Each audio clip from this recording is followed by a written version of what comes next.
Hello বন্ধুরা, আমি চিত্রা বলছি। আমি তোমাদের সামনে কিছু পুরনো ঘটনা তুলে ধরব।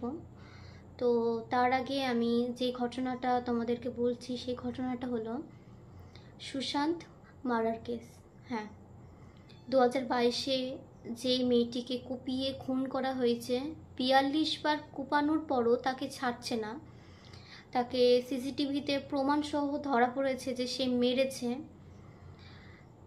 সেই ঘটনাটি আজকে আমি তুলে ধরব। আগে আমি একটা ভিডিও দেখাচ্ছি। আমাকে ফাঁসিতে রাখা ছিল বলেছিলেন একজনা প্রেম করে আমাকে ফাঁসিতে রাখা। তুমি কি আমাকে মারবে? চাকু মারছে ভাই।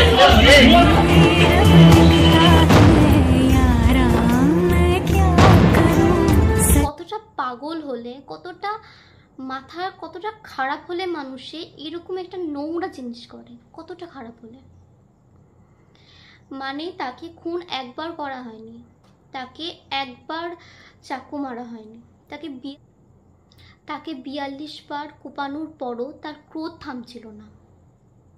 এতটাই নৃশংসভাবে মারল, যখন সে কুপানোর পর সেই মেয়েটি একটু বারবার কুপানোর পর সেই মেয়েটিকে এত বাজেভাবে মৃত্যু মুখে ঠেলে দেওয়ার পর সে নিজের মুখে স্বীকার করে যে হ্যাঁ আমি মেরেছি, বেশ করেছি, মেরেছি, এরকম কিছু একটা মন্তব্য করে গোটা পুলিশ, গোটা পাবলিকের সামনে।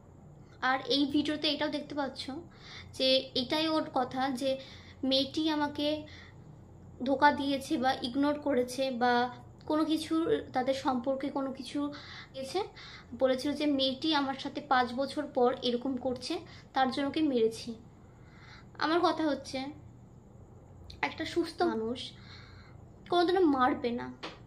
সে কাউকে কষ্ট দিয়ে হোক, সে মেয়েটি বা ছেলেটির মধ্যে কোনো রিলেশনের কোনো কিছু খারাপ চলছে, ধরে নিলাম যে কারোর মধ্যে কিছু খারাপ চলছে, তার রেজাল্ট, তার কি পরিণাম কি এভাবে খুন দিয়েই হবে? তো সেই ঘটনাটির পর আমাদের বহরমপুর জজ কোর্ট, আমাদের ডিস্ট্রিক্ট কোর্ট বহরমপুরের ফাস্ট ট্র্যাক কোর্টে সেই ঘটনাটি নিয়ে যাওয়া হয়। ফাস্ট ট্র্যাক কোর্টে তার ঘটনাটি যাতে তাড়াতাড়িভাবে সেটার জাস্টিসটা মিলে, সেটার জন্য ফাস্ট ট্র্যাক কোর্টে নিয়ে যাওয়া হয়।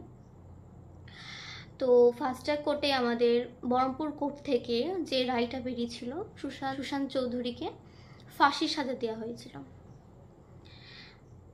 ফাঁসির সাজার পরে প্রত্যেকে খুশি ছিল। কিছুদিন আগে অবধি আমরাও খুশি ছিলাম যে যে ছেলেটি এভাবে নৃশংস করে মেরেছে তারপরও তার কোনো মায়া নেই। মানে মারার পরও বলেছে ওকে, ও আমার সাথে এরকম করে চিট করেছে বা প্রতারণা করেছে, তার জন্য আমি মেরেছি। তার কোনো একটা বোধ হয়নি, জেলে থাকাকালীন তার কোনো পরিমাণে একটু আক্ষেপ হয়নি। সেই ছেলেটিকে ফাঁসির সাজা দেওয়া হয়েছে, অত্যন্ত খুশি। কারণ ফাঁসি যেটা হ্যাংকক, আমাদের ডেথ পানিশমেন্ট, তারা দিচ্ছে, আমাদের আইন ডেথ পানিশমেন্টটা দিচ্ছে এইসব কারণে, যেসব মানুষের জেলে থাকাও অধিকার নেই, তাদের এই জীবনটাই তাদের অধিকার নেই, এরা যদি থাকে জীবনে অনেক কিছু, অনেক ক্ষতি করে দেবে, তার জন্যই আমাদের আমাদের মৃত্যুদণ্ড হচ্ছে এদের মতো মানুষের জন্য।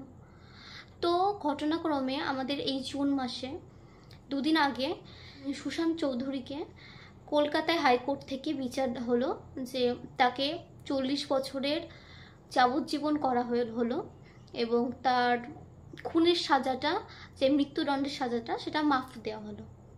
আমার কথা হচ্ছে এইসব মানুষকে, মানে যেখানে আমি দেখতে পাচ্ছি প্রমাণ আছে, যেখানে সিসিটিভিতে দেখা যাচ্ছে ভিডিওটা, সেখানে নিজের মুখে বলছে যে আমি খুন করেছি, নিজের মুখে স্বীকার করছে, তার মানসিক স্টেবল নয়।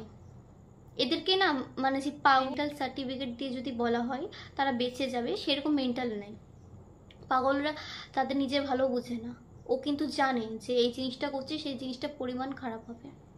ওর হচ্ছে শয়তানি বুদ্ধি, শয়তান বুদ্ধি সম্পর্ক মানুষ।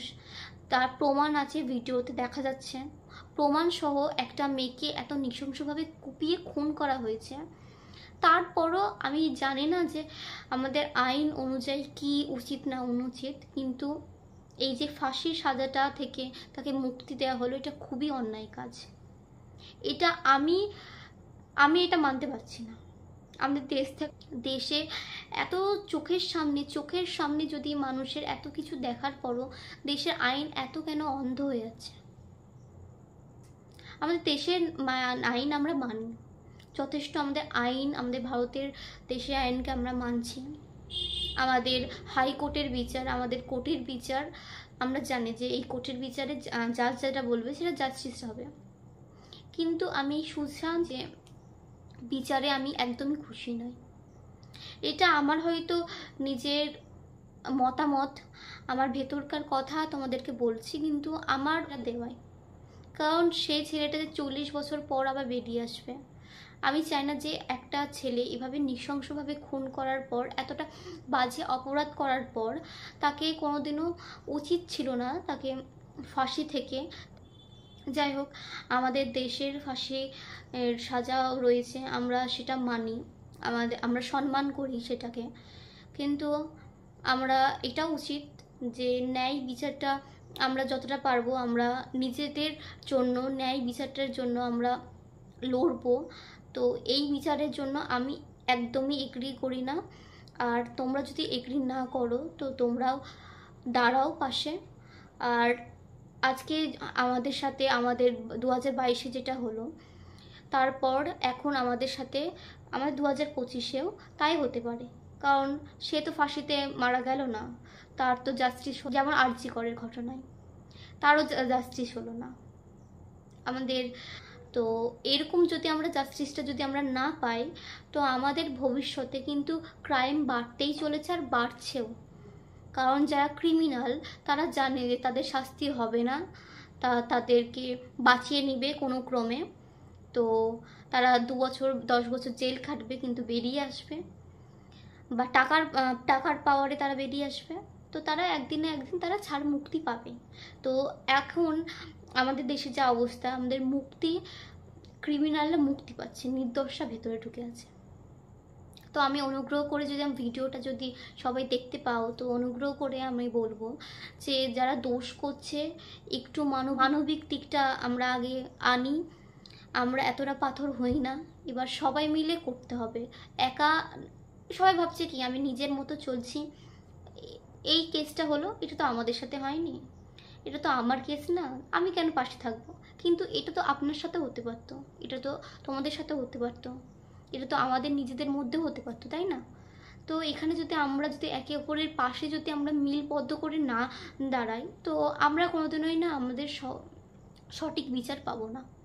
প্রথম কথা, আমাদের যদি আইনকে ভালোভাবে শক্ত করে যদি সাজা দিতে হবে দোষীদেরকে, তার আগে আমাদের নিজেদের মধ্যে আগে আইনি ব্যবস্থায় আমাদের জোর গঠন করা উচিত। আমাদের নিজেদের মধ্যে আমাদের ইউনিটি আনা দরকার। আমরা যদি নিজেরা ইউনিটি না আনি যে ওর এটা হচ্ছে, তো এটা আমার কি, আমাদের যাওয়ার একদম দরকার নেই। সেরকম যদি হয় যে জীবনও আমরা আজ থেকে কোনোদিনই আমরা পাবো না, সেটা আজকে হোক আমার সাথে হবে, আজকে তোমার সাথে হবে, আজকে কারোর সাথে হবে, এটা হয়ে যাবে। তো এরকম যদি অপরাধ বন্ধ করতে চাও, তো আমরা আমাদের পাশে দাঁড়াই।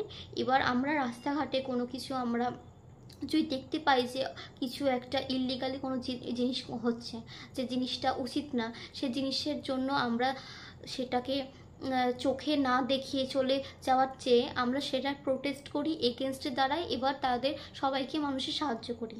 তো মানুষের সাহায্যটা করাটাই হচ্ছে আমাদের ইচ্ছা। তো তোমরা সবাই সাহায্য করো। যেখানেই দেখতে পাচ্ছ যে যেখানে কোনো কিছু বাজে জিনিস হচ্ছে, বা যে জিনিসটা অপরাধ, যে জিনিসটার জন্য মানুষের ক্ষতি হচ্ছে, তো সব জায়গায় তোমরা যতটা পারবা সাহায্য করবা। সাহায্য যদি না করতে পারো, তো তোমরা অনুগ্রহ করে কাউকে জানাবা যারা সাহায্যটা করতে পারবে। তো আমি আজকেই আমার কথা এভাবে শেষ করলাম। তো ধন্যবাদ।